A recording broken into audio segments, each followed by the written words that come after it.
브라질에서 선교를 하시는 선교사의 보고에 의하면 브라질 북쪽에 있는 한 마을에 사는 사람은 전부가 자신의 나이를 모른다는 겁니다. 적도 가까운 지방이다 보니 우리나라처럼 사계절이 있는 것도 아니고 뜨거운 날만 있는 지역입니다. 흐흐한 달력도 없습니다. 달력이 없기에 오늘이 며칠인지 올해가 어느 해인지 모릅니다. 아니, 알 필요도 없습니다. 그렇게 자신은 물론 아이들도 몇 살쯤 됐을 것이라고만 생각합니다. 물론 자신의 아내도 몇 살인지 모릅니다. 살만하죠? 그저 대략 몇 살쯤 됐을 것이라고 얘기합니다. 그러게 신상카드에 나이를 쓰는 날에 보면 대략 about를 쓴다고 합니다. 대충 얼마쯤 되겠지 하고 살아간다는 겁니다. 시간을 잊어버리고 나이를 잊어버리고 산다는 것 괜찮은 것 같습니다. 그에 비해 우리는 너무 시간에 민감하고 날짜에 민감하며 삽니다. 해가 바뀐다고 하면 난리치지요. 시간이 바뀐다고 하면 안절부절합니다. 예배도 그렇습니다. 예배 드리는 이 시간, 가만히 보면 시간에 민감하게 느끼며 예배 보는 사람 몇 분 있습니다. 설교를 조금이라도 길게 하면 연신 시계를 바라봅니다. 그리고 축도도 하기 전에 일어나 나가려고 합니다. 뭐 그렇게 급한 일이 계신지 모르겠지만 아마도 시간에 대하여 민감하게 반응하며 사는 삶 아닐까 생각이 됩니다. 생각하면 조금 불행한 거지요. 리더십을 말하는 사회학자들이 리더십에 관하여 정의하기를 리더십은 어떤 사람이냐, 시간에 쫓기어 사는 사람이 아니라 시간을 이끌고 가는 사람이다 라고 정의한 것을 읽을 수 있습니다. 시간이 뭡니까? 실존주의 철학자이며 신학자였던 폴 툴리는 그의 책인 흔들린 터전은 Shaking Foundation이라고 하는 책에서 시간의 개념을 이렇게 정의합니다. 그 하나가 뭐냐? 시간은 모든 것을 소멸케 한다는 겁니다. 시간은 모든 것을 변하게 하지요. 아니, 없애버립니다. 더 나아가 파괴해버립니다. 시간 앞에 남아있는 것 아무것도 없습니다. 우리의 육체도, 우리의 가진 건강도, 지위도, 명예도, 재물도 시간이 되면 사라지거나 소멸되거나 없어집니다. 그러기에 시간처럼 무서운 힘 없습니다. 모든 것을 변화시켜버리고 소멸시켜버립니다. 또 하나, 시간은 지속하는 영원성입니다. 과거, 현재, 미래를 연속하며 영원성을 우리에게 보여줍니다. 마치 양파를 까면 깔수록 자꾸 벗겨져 나가고 변화하면서 점점 알갱이가 드러나는 것처럼 우리에게 영원성을 보여줍니다. 우리가 말하는 과거, 가만 보십시오. 언젠가는 현재였습니다. 우리가 과거라고 말하는 것은 지금의 과거지만은 그때는 현재였습니다. 아마 오늘의 현재가 내일이면 과거가 될 것입니다. 그러기에 우리가 다가올 미래 어떻게 보면 알 수가 없습니다. 불확실한 미래이지만 이 미래가 현재로 다가왔습니다. 과거와 현재와 미래가 연속성 가운데 있지만은 그러나 영원한 겁니다. 우리가 사는 시간은 제한적이지만 시간은 연속성과 더불어 영원성을 말합니다. 또 하나, 시간은 알 수 없는 감추어진 미래를 향하여 나아가고 있다는 겁니다. 우리가 모를 뿐이지 미래는 확실합니다.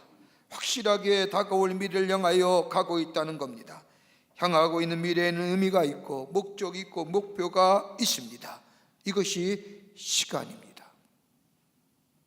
우리 산해를 맞이하면서 벌써 한 달여 시간이 지났고 돌아오는 주간 우리나라의 고유한 명절인 설입니다. 한 달을 지났지만 우리에게 느끼는 이 시간의 개념, 지금의 상황을 가만히 보면 별로 밝지 않은 한 해를 보내고 있습니다. 이런 우리의 삶 속에 오늘 성경 말씀은 역설적인 진리를 우리에게 말씀하십니다. 우리의 겉사람은 낡아지나 우리의 속사람은 날로 새롭고지도다 라고 해요.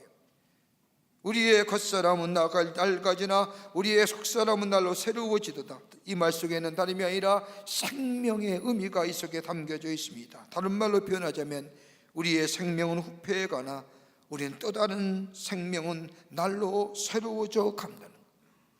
그러기에 우리의 생명에는 이중성입니다. 후패하는 것과 새로워져 가는 것과. 문제는 우리가 어느 쪽에 마음을 두고 사느냐에 따라서 우리의 삶의 질이 달라진다 할 것입니다. 지금은 그런 일이 별로 없겠지만 설날이 되면 떡국 드시지요.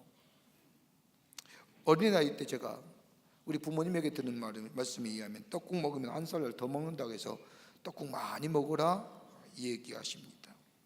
제 동생과 저는 나이가 한 살 차 연년생입니다. 허구한 날 형에게 대듭니다.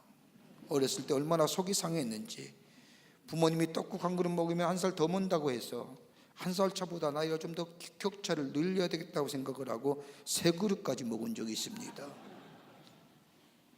될 법한 일이 아니지요. 어른들은 어떠합니까? 꼭 그런 건 아니지만 한 살 더 먹어 늙었다고 서글퍼 하십니까? 이게 문제가 아니라 내가 어느 쪽에 마음을 두고 사느냐에 따라서 우리의 삶의 질이 달라진다 할 것입니다. 새로운 한 해를 맞이하며 시작하고 한 달이 지나요 우리나라의 고유한 명절인 설날을 맞이하면서 어제보다는 오늘은 내일이 좀 더 새로워지는 삶, 창조적이고 창의적인 인생의 삶 살아가는 것이 복된 인생이고 가치 있는 인생의 삶인데 날마다 새로워진 인생이 어떤 인생일까요? 오늘 본문의 말씀을 통해서 몇 가지로 말씀 나누며 은혜 받기를 원합니다. 첫째는 속사람이 새로워져야 됩니다. 오늘 16절 말씀을 보십시오. 우리가 낙심하지 아니하노니 우리의 겉사람은 낡아지나 우리의 속사람은 날로 새로워지도다. 바울이 여기서 말하는 우리의 겉사람이라는 것은 앞에서 고린도후서 4장 7절에 나오는 질그릇의 표현이나 4장 10절에 나오는 몸의 표현이나 11절에 나오는 죽을 육체의 표현이나 같은 맥락 속에서 이해돼야 할 말씀입니다. 질그릇이나 몸이나 육체는 다름 아닌 물질적이고 제한적이며 물리적인 것들입니다. 다분히 현재적인 것들입니다. 영원한 것이 되지 못합니다. 언젠가는 시간이 지나면 낡아질 것이고 소멸될 것을 말합니다. 그런데 바울은 반대로 속사람을 얘기합니다. 속사람이 무엇입니까? 영적인 존재, 영적인 실존의 삶을 살아가는 삶, 다름 아닌 예수 그리스도를 믿어 거듭난 삶을 이야기합니다. 영적으로 살아있는 사람이고 정체성이 분명한 사람을 말합니다. 하나님의 형상대로 지음받은 사람이고 하나님의 자녀여 하나님의 새로운 피조물의 정체성을 가진 사람, 이것을 가리켜 이런 사람을 가리켜 속사람이라고 얘기합니다. 다른 말로 표현하면 겉사람은 옛사람, 예수 믿기 전에 이전의 삶을 얘기한다면 속사람은 예수 믿고 새롭게 된 새로운 사람을 말합니다. 그러기에 물량적이고 물질적이고 현재적인 것은 점점 낡아지고 후패해 갑니다마는 우리의 속사람, 새로운 피조물, 영적인 사람, 영적인 존재는 점점점 새로워져 간다는 겁니다. 여러분, 새로움이 뭘까요? 새롭게 되었다는 게 어떤 의미일까요? 여러분, 새로움을 얘기할 때 몇 가지의 개념의 정리가 필요하지요. 첫 번째는 시간적 개념으로서의 새로움입니다. 시간의 흐름 속에서 이루어지는 새 것, 알고 보면 이것은 새 것이라고 하지만은 우리에게는 새 것이 아닙니다. 한 해가 바뀌었습니다. 새 것, 새로운 해라고 얘기하지만 가만 보십시오. 새 것 아니지 않습니까? 다른 말로 하면 자, 이제 우리가 이만큼 살았다는 겁니다. 이 말 속에는 새로운 삶에 대한 기대감보다는 시간의 흐름 가운데는 다른 말이요, 우리에게 남은 시간이 얼마 없다는 의미가 그 속에 담겨져 있습니다. 살 시간이 그만큼 짧아졌다는 거지요. 생이 연장된 것이 아니라 살 시간이 얼마 남지 않았다, 새롭다라는 시간적 개념 속에서의 새로움입니다. 또 하나 형식적인 새로움이 있습니다. 다시 말하여 어떻게 바라보느냐라는 겁니다. 새 것이다 아니다라고 하는 것은 다분히 주관적인 겁니다. 내게는 새로움이지만은 가만히 보면 본래 있던 것에 지나지 않습니다. 나로서는 새 것이지만은 전혀 새 것이 아닙니다. 하나님의 역사에 가만히 보면 그 시간은 새로운 것이 아닙니다. 내게만 새로운 것이지요. 그러기에 형식적인 새로움.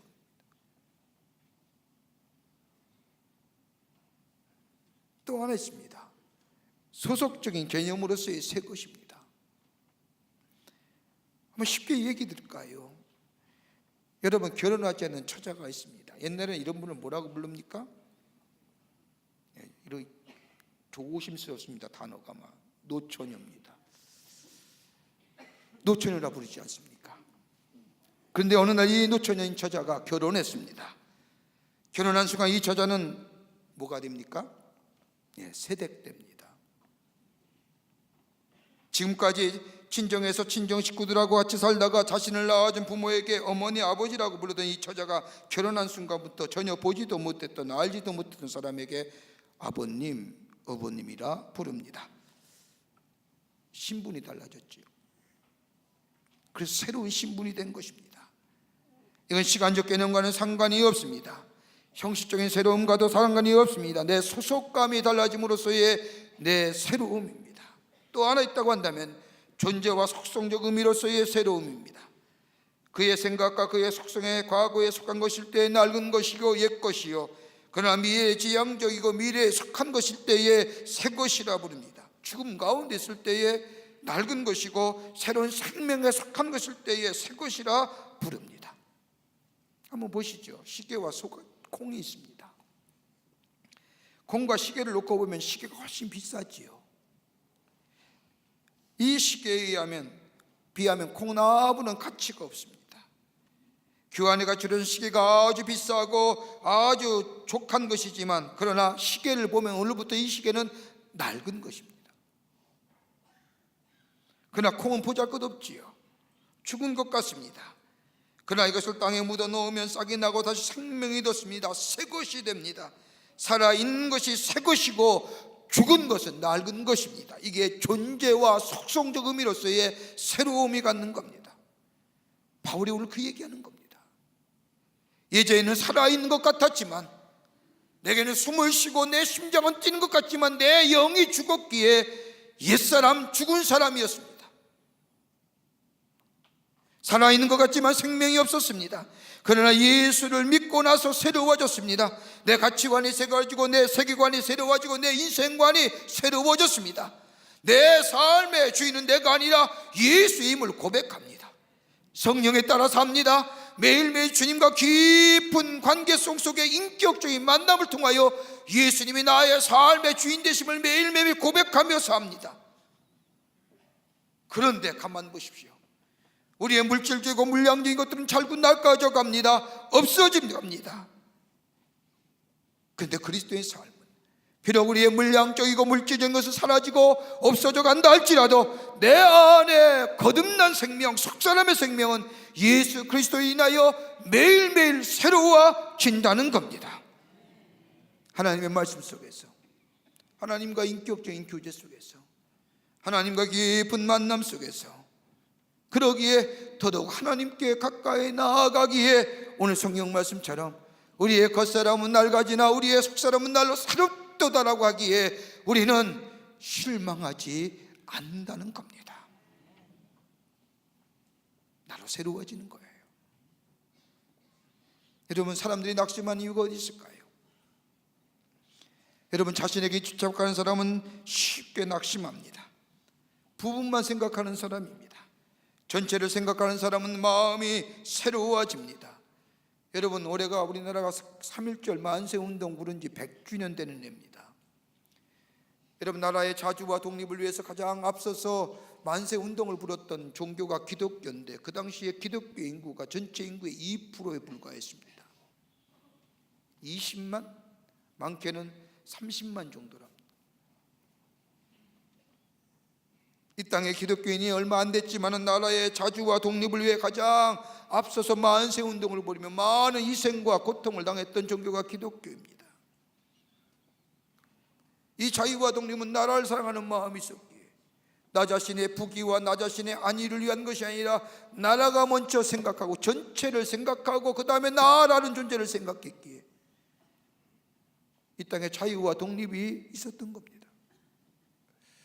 그래서 저희 교회에서는 다음 주부터는 3.1절 100주년 때까지 매주 기독교적인 독립운동에 앞섰던 믿음의 선각자들, 나라 사랑하는 사람들 좀 한번 같이 영상을 보면서 한번 마음에 깊이 좀 새기려고 합니다.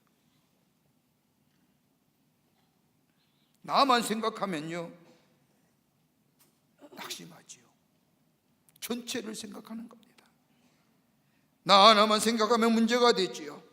그러나 교회를 생각하고 하나님의 뜻을 생각하고 큰 것을 생각하면 낙심할 것이 없습니다. 왜 사람이 또 낙심합니까? 현재에 집착하는 사람은 낙심합니다. 미래를 생각하는 사람은 낙심할 필요가 없습니다. 현재라는 것은 어떤 모양이든지 지나가는 겁니다. 현재에 머물러 있을 수도 없고 머물 수도 없습니다. 머물러서는 안 됩니다. 간혹 가다가 할머니 할아버지들이 손주를 너무 사랑하는 마음에 참 너 예쁘다 이대로만 있으면 좋겠다. 그게 칭찬입니까? 애에게 참담한 말하는 겁니다. 자라야지요. 성장해야지요. 현재에만 바라보고 현재에만 집착하는 사람은 쉽게 좌절하고 낙심합니다. 세상을 변화하여 가는데 정지시키겠다는 것, 아니 정지되기를 바라는 마음, 이기적인 마음이요, 그러기 이런 마음에는 쉽게 낙심하지요. 변화해야 됩니다. 변화할 수밖에 없습니다. 지나가야만 합니다.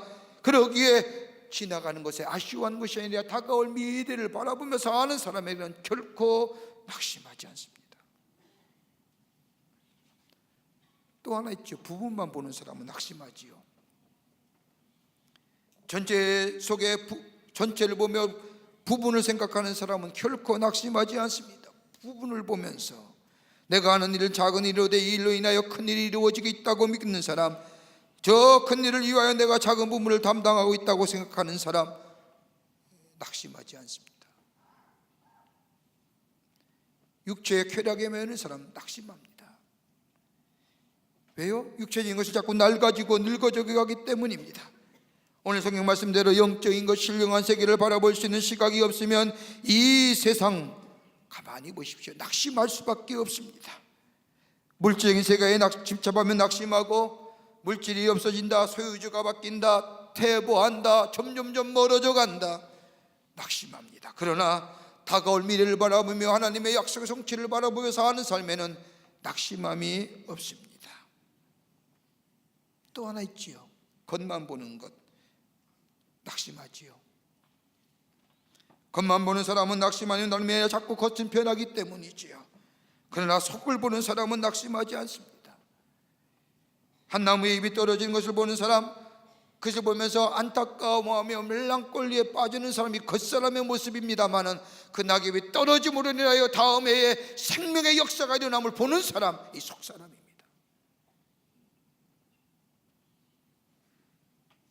그러기에 겉만 보는 사람에게는 낙심하지만은 속을 보는 사람은 낙심하지 않습니다. 그러기에 오늘 본문의 말씀에 그런 겁니다. 우리의 겉사람은 날로 부패가지요. 시간의 연속성과 영원성 안에 사라지고 소멸된 존재지만은, 그러기에 우리의 속사람, 겉사람은 낡아진다 할지라도 우리의 속사람은 새롭게 된 존재, 하나님의 영에 인도함 받은 삶, 우리의 영이 살아있는 삶, 다가올 미래를 바라보며 하나님의 약속의 성취를 바라보며 세상과는 좀 더 멀어진다 할지라도 우리의 삶의 물량적인 것, 물질적인 것은 점점점 우리의 삶 속에 멀어진다 할지라도 다가올 하나님의 나라를 바라보니 우리의 속사람은 뭐예요?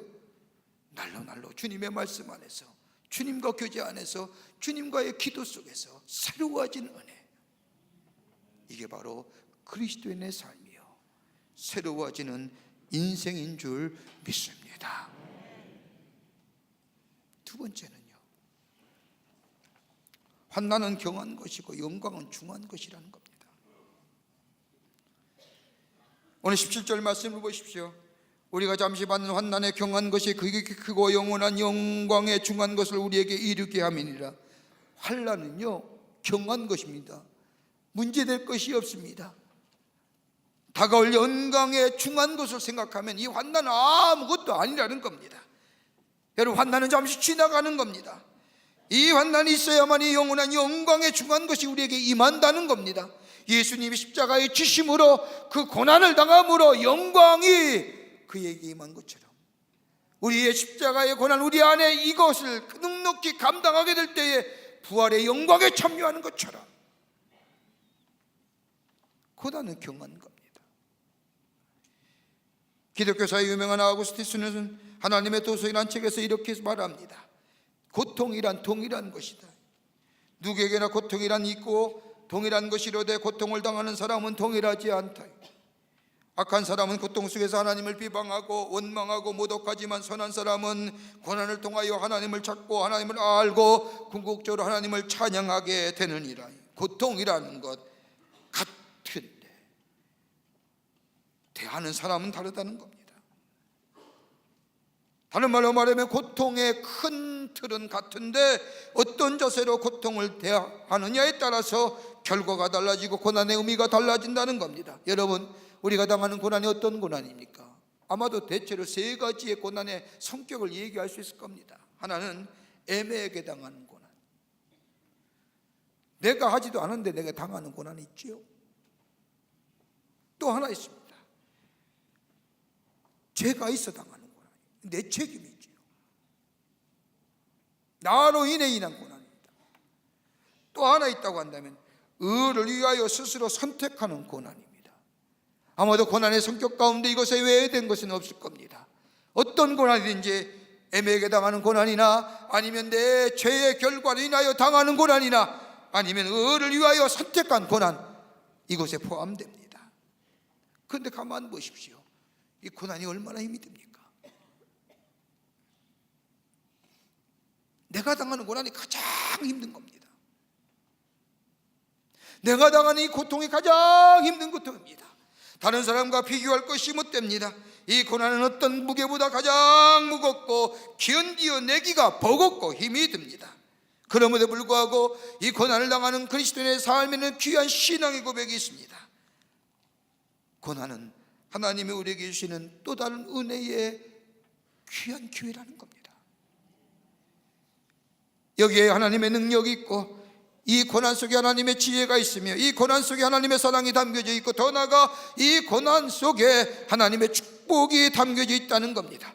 하나님께서 능력이 없어서 우리에게 고난을 주시는 것이 아니라 하나님께서 나를 버리셨기에 고난을 당하게 하는 것이 아니라 이 고난을 통하여 하나님이 나로 하여금 하나님의 귀한 은혜, 하나님의 사랑, 하나님의 지혜, 더 나아가 하나님의 축복을 받기 위한 또 한 번의 또 하나의 기회라는 겁니다. 여러분, 고난 속에는 몇 가지 있지요. 하나는 의미성입니다. 고난의 시나리오가 있는데 하나는 의미성입니다. 고난의 의미가 있습니다. 하나님께 더 가까이 가든지 하나님과 깊은 교제에 있든지 아니면 나를 돌아보게 하는 겁니다. 또 하나 있습니다. 고난은 정해진 기간입니다. 고난은 영원하지 않습니다. 정해진 기간, 정해진 시간이 있습니다. 마치 자동차가 터널을 들어가면 나올 때가 있는 것처럼 우리의 삶 속에 고난과 고통도 들어갈 때가 있으면 어느 때가는 나올 때가 있다는 겁니다. 인생의 고난이 영원한 것은 결코 없습니다. 나옵니다. 또 하나 있습니다. 구체적인 결말을 갖고 있다는 겁니다. 여러분, 그리스도인에서의 고난은 마지막 결론은 해피엔딩입니다. 선을 이루시는 하나님, 이것을 믿는 믿음이 가지고 사는 사람이 바로 그리스도인의 삶입니다. 고난은 의미가 있습니다. 고난은 정해진 기간입니다. 고난은 결코 우리에게 불행하게 만드는 것이 아니라 해피엔딩으로 끝나게 한다는 겁니다. 여러분, 시장에 가면 어머니가 갓난을 데리고 시장에 나온 모습을 종종 보지요. 좀 걸을 수 있는 아이는 데리고 다니지 않습니까? 엄마가 시장을 통해서 물건을 시장을 사고 양손에 가득 잡으면 아이는 잡을 손이 없죠. 아이는 뭐 한 줄 아십니까? 엄마 옷자리 잡고 가죠. 조금이라도 늦게 오면 엄마가 옷을 이렇게 땡기지요. 그러면 바닥 하고 따라옵니다. 뭘 잘못했는지 징징거리면서도 이 아이에게는 딱 하나 놓지 않는 것입니다. 뭐요? 엄마 옷자락입니다. 죽어도 안 놓습니다. 징징거리면서도 존종거리 걸어 따라다니면서도 꼭 붙잡고 엄마를 따라갑니다. 왜요? 울면서도 징징거리면서도 엄마를 떨어지지 않는 무슨 이유입니까? 다름이 아니라 우리 엄마 나를 사랑하시고 우리 엄마는 내가 칭얼대도 나를 결코 버리지 않는다고 하는 믿음.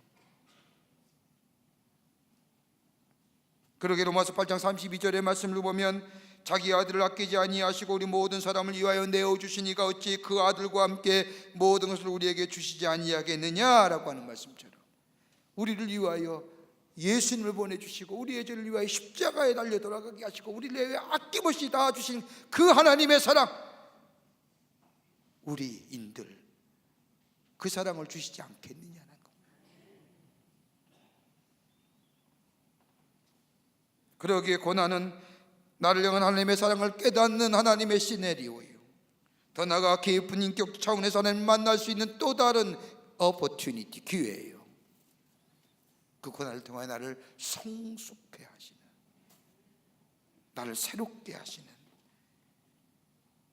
그러기에 오늘 본문의 말씀을 보십시오. 고난은 잠시 받는 것이고 가벼운 겁니다. 이거 지나쳐야만 이 영광에 충한 것이 우리에게 임하는 겁니다. 이 고난을 통과해야만이 놀라운 하나님의 영광의 역사가 우리 가운데 임하게 되는 겁니다. 그러기에 환난에 경한 것이 영광에 충한 것을 창조한다는 겁니다. 영광과 현재의 고난을 좋게 비교할 수가 없다는 겁니다. 그 환난 가운데서도 주님을 붙잡고 믿음 안에 서 있는 자, 여기는 하나님의 뜻이 있고 하나님의 은혜가 있고 하나님의 지혜가 있으며 하나님의 사랑이 있음을 믿고 그 믿음 안에서 굳건히 서서 그 영광을 바라보는 삶, 넘어지고 실망하고 좌절하는 인생이 아니라 퇴보하는 인생이 아니라 전진해 나가는 새로워지는 하나님의 백성으로 살아가게 되는 줄 믿습니다. 끝으로 다가올 영원한 세계를 바라보는 겁니다. 날로 새로워지는 것은 우리에게 다가올 영원한 세계를 바라보는 겁니다. 18절 말씀을 보십시오. 우리가 주목하는 것은 보이는 것이 아니요 보이지 않는 것이니 보이는 것은 잠깐이요 보이지 않는 것은 영원함이니라. 여러분, 여기서 주목한다고 하는 말은 다른 표현을 말하면 돌아본다는 겁니다. 돌아본다는 말은 헬라어 원어로 보면 스코픈톤이라고 얘기하는데 소망, 기대, 영어의 표현은 expectation 하는 겁니다. 바라보는 거예요. 여러분, 그리스도인의 소망이 뭡니까? 그리스도인이 바라보는 게 어떤 겁니까? 현재의 것을 바라보시고 사십니까? 썩어질 것, 사라질 것에 대해서 마음 두고 사십니까? 후패하고 낡아질 것에 마음 두고 사는 것이 그리스도인의 소망이십니까? 아닙니다. 다가올 미래 아닙니까? 저 구원의 날, 저 하나님의 날, 저 영원한 세계, 물량적이고 물질적인 세계는 소멸되어 가지만 새로운 피조물로서의 영적인 실존을 가지고 새로운 정체성을 가지고 사는 이 그리스도의 삶에는 다가올 하나님의 나라, 저 영원한 하나님의 나라를 소망하며 산다는 겁니다. 그런데 오늘 본문의 말씀을 보세요. 바울은 미래에 우리에게 있어질 영원한 하나님의 나라를 이미 누리고 있다고 얘기합니다. 이 말은 다른 말이 아니라 하나님의 나라엔 앞으로 우리에게 있어질 미래의 저 영원한 하나의 나라일 뿐만 아니라 지금 주님이 내 안에 계심으로 이루어진 현재적 의미로서의 하나님의 나라. 여러분, 그런 거 느끼십니까? 살면서 주님과 함께 계실 때 얼마나 마음에 평화하십니까? 주님이 계시는데 불안해하십니까? 염려와 걱정 가운데 있을 때 주님이 내 안에 계심을 믿고 주님과 함께 있는 자, 불안과 염려와 걱정이 사라지는 것을 경험한 자, 현재적인 하나님의 나라를 경험한 자입니다. 이거 있어야 됩니다. 주님 모시고 사는 날, 내 안에 하나님의 나라가 임하는 겁니다. 주님 모시고 예수님과 함께 동행하는 삶, 그러기에 마음의 걱정과 근심과 염려의 삶이 사라지고 새로운 창조된 새로운 삶, 매일매일 새로움을 경험하는 삶, 이게 바로 이미 이루어진 현재적 의미로서의 하나님의 나라요, 또 하나의 나라가 있다고 하면 다가올 하나님의 나라예요. 그 나라는 대표적으로 요한계시록 22장 1절과 5절에 있는 말씀처럼 수정같이 맑은 생명수가 뿐만 아니라 하나님과 및 어린 양의 보좌로부터 나와서 길 가운데 흐르고 생명나무가 있고 그 잎사귀 들은 만국을 치료하기 위하여 있고 저수가 없고 보좌에 앉아서 영원히 왕노릇하는 하나님의 나라. 바울은 이 두 가지 다 소유한 자가 그리스도인이라는 겁니다. 현재적 의미로서의 하나님의 나라일 뿐만 아니라 다가올 하나님의 나라를 바라며 소망하는 삶. 여러분, 우리가 잘 즐겨 부르는 찬송가 가운데 내 평생에 가는 길이라고 하는 찬송가가 있습니다. 이 찬송가를 지은 사람은 호레이쇼 스패포드라는 사람입니다. 시카고의 저명한 변호사였고 의과대학에서 법력을 가르쳤던 사람이었고 무디 목사님 교회의 집사였습니다. 그리고 사업가였습니다. 1871년에 저 시카고 대화재 때 미시간 호수 근처에 있던 수많은 별장들이 다 불에 타버렸습니다. 이때 무디 교회도 불이나 다 불타버리고 말았습니다. 스패포드는 교회 재건축을 위하여 혼신의 노력을 하고 있을 때에 그의 분에는 저 대화재의 충격을 인하여 건강이 몹시 악화되자 그를 들어보던 의사가 이 스패포드에게 얘기합니다. 가족과 함께 좀 외국 여행을 좀 다녀오면 당신의 부인이 좀 차도가 있겠습니다. 스패포드는 무디교회의 건축과 재건축과 더불어 사업의 뒤처리가 있어서 부인과 내 딸을 먼저 출발시킨 후에 프랑스 파리에서 만나기로 약속을 했습니다. 1873년 이 스패포드의 부인과 내 딸이 여객선을 타고 뉴욕을 떠납니다. 일주일 동안 대서양을 순양한 이 여객선은 새벽 2시쯤에 저 대서양 한복판에 영국의 대륙을 얼마 남겨 넣지 않은 그 점에서 저 영국의 철갑선인 루키안소와 정면 충돌합니다. 배에 탄 승객 226명이 삽시간에 바닷속으로 가라앉습니다. 죽음의 순간에 스패포드 부인은 두려움과 혼란 속에 내 딸을 안고 껴안고 기도하지요. 하나님, 이 자녀들 좀 구원해 주세요. 그러나 하나님의 뜻이라고 한다면 기꺼이 죽게 해 주시옵소서 라고 기도하는 중에 배는 침몰합니다. 스패포드는 내 딸을 잡고 몸부림쳤지만은 한 번의 순간에 그 회리바람에 파도가 밀려오자 내 딸을 앗아가 버리고 맙니다. 그리고 부인만 구조됐습니다. 30분도 안 됐습니다. 그것을 그대로 봤습니다. 9일이 지난 후에 스패포드 부인이 영국의 웨일즈라는 곳에 도착하여 뉴욕에 있는 남편에게 전보를 줍니다. 혼자만 구조됐음. 이 소식을 들은 스패포드는 마치 세상을 다 잃어버린 것 같습니다. 시름과 걱정 가운데서도 믿음을 가지고 점점점 일어날 때 이 스패포드는 서둘러 영국으로 가는 배를 타고 아내를 만나러 가야겠다고 생각을 하고 배를 끊고 대서양을 지납니다. 얼마쯤 갔을까요? 대서양 한복판에 이르렀을 때 선장이 스패포드를 불러 이야기합니다. 선생님, 지금 우리가 지난 이 자리가 지난번 침몰한 사고의 현장입니다. 그 말을 듣는 스패포드는 슬픔과 아픔에 견딜 수가 없습니다.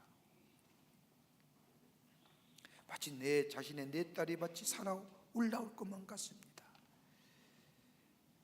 견딜 수 없어서 자기의 손실로 들어가 밤에 새도록 기도합니다. 그런데 밤 새벽 3시경 일찍이 경험해 보지 못한 깊은 평안이 그의 마음에 가득 차 오릅니다. 그리고 그는 종이를 꺼내서 자신의 평안한 마음을 그대로 글로 옮깁니다. 그게 바로 내 평생에 가는 길 순탄하여 늘 잔잔한 강 같든지 큰 풍파로 무섭든지 어렵든지 내 영혼은 늘 편하다. 내 영혼 편안해. 내 영혼 편안해. 내 영혼 편안해. 하나님 나라의 소망을 가지고 살기에 그 소망이 마음에 깊이 자리 잡을 때에 마음의 평안함, 세상의 것은 멀어지고 세상의 것은 낡아지고 후패해 간다 할지라도 새로워지는 심령. 그리스도의 삶은 매일매일 새로워지는 겁니다. 하나님의 말씀이 우리 안에 있기에, 하나님 나라의 영원함을 바라보기에, 예수님과 우리와 함께 하시는 임마누엘의 놀라운 사랑이 있기에 멀어져가는 저 세상을 안타까운 것이 아니라 우리의 겉사람은 후패해 갈 수밖에 없지만 우리의 속사람은 날로 새로워지는 인생, 이 믿음이 우리 가운데 있게 될 때에 우리의 인생이 복된 인생이요, 복된 삶이요, 새로워지는 피조물로서의 늘 든든히 승리하며 사는 하나님 나라의 백성이 되는 줄 믿습니다. 이런 믿음으로 승리하시는 여러분과 저와 되시기를 주의 이름으로 축원합니다. 하나님 감사합니다. 저희들 사랑하시고 하나님의 자녀 삼으심에 감사를 드립니다. 우리의 삶 날로 새로워지는 인생 되게 하여 주시옵소서. 멀어져 가고 물량적이고 후패해가는 저 낡아진 것에 얽매인 것이 아니라 다가올 하나님의 나라, 하나님의 약속, 새로운 것에 소망을 두며 말씀과 기도 안에서 날로 새로워지는, 그래서 하나님의 귀한 백성으로 아버지 하나님이여 하나님의 영광을 위해 쓰임받는 삶으로 살아갈 수 있도록 도와주시옵소서. 성령이 도우시고 인도해 주실 줄 믿으며 예수님의 이름으로 기도하옵나이다. 아멘.